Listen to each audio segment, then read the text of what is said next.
Como científicos tenemos la libertad de dedicar tanto tiempo como queremos a nuestro trabajo, pero una vez eres padre, pues eso cambia muchísimo.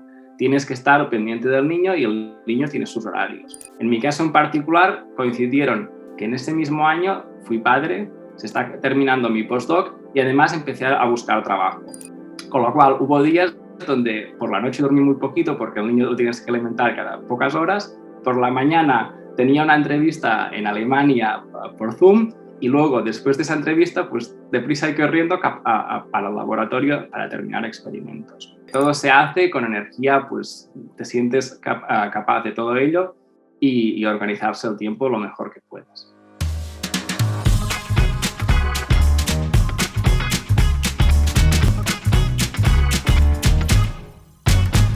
Yo llegué a Estados Unidos en 2015, después de hacer mi tesis en Barcelona, y básicamente lo que he estado trabajando aquí durante estos años ha sido en estudiar un mecanismo genético que se llaman microRNAs, y son RNAs pequeños, la función de los cuales es regular la expresión génica.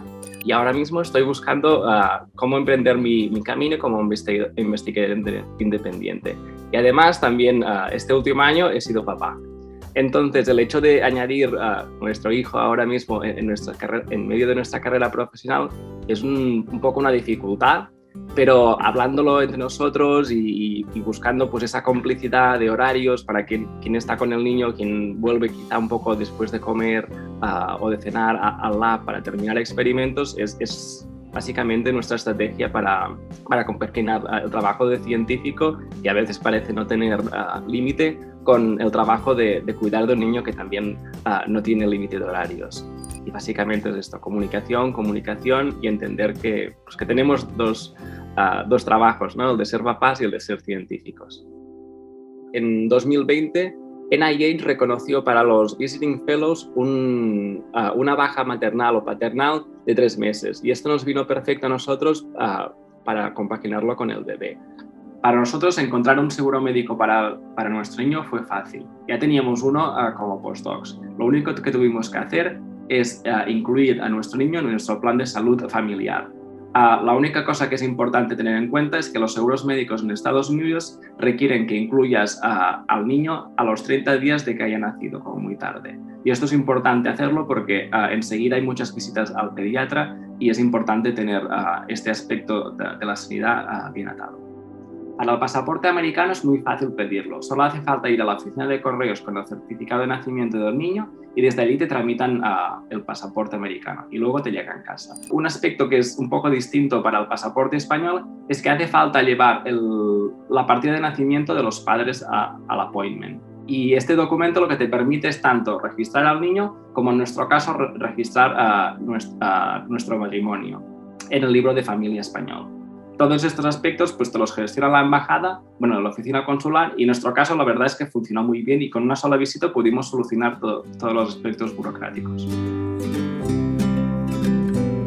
Por lo que respecta a las guarderías, Estados Unidos tiene varias opciones. Por ejemplo, por un lado podemos encontrar nannies, family daycares o daycares formales. En nuestro caso nos decidimos por un daycare formal por el hecho que queríamos que nuestro hijo pues, se socializara con otros niños, y además los daycares formales habitualmente tienen un programa educativo que incluye opciones adecuadas a la edad de cada niño.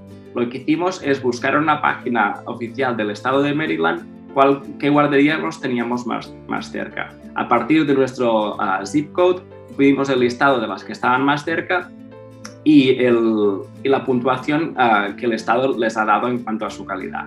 A partir de ahí lo que hicimos fue concertar entrevistas con cada una de ellas, ya fueran presenciales o virtuales, y discutir con ellos y cuál sería el timeline para aceptar el niño. Porque cuando más pequeños son los niños es un poco más difícil encontrar plaza.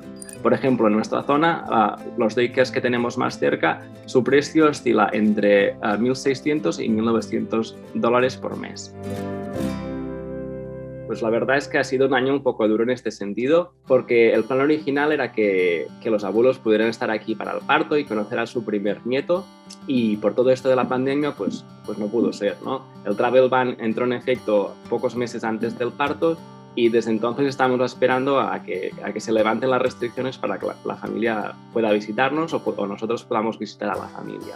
Con un poco de suerte, mi madre va a estar aquí dentro de una semana después de hacer la cuarentena en un tercer país fuera del espacio Schengen. El consejo que le daría a alguien que esté pensando en ser padres en Estados Unidos es que antes de que nazca el niño penséis muy bien todos aquellos aspectos que os pueden ayudar a hacer la vida un poco más fácil, aunque sean súper pequeñas cosas, ¿no?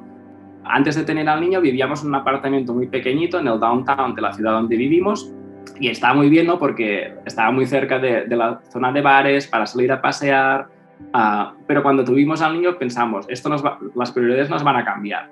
Y lo que hicimos es nos mudamos a una casa que está muy cerquita del instituto donde trabajamos y ahora, nada, en 5 minutitos estamos de casa al laboratorio, ¿no? Y la verdad es que con el niño viene muy bien tener esa flexibilidad de poder ir y volver a casa en 5 minutos y aprovechar todos esos pequeños tiempos. Por ejemplo, yo qué sé, cuando el niño se está tomando una siesta, pues si uno necesita revelar un Western Blot, puede ir como muy rápido entre casa y el laboratorio y terminar todas esas cosillas. Y la verdad es que esto se agradece muchísimo.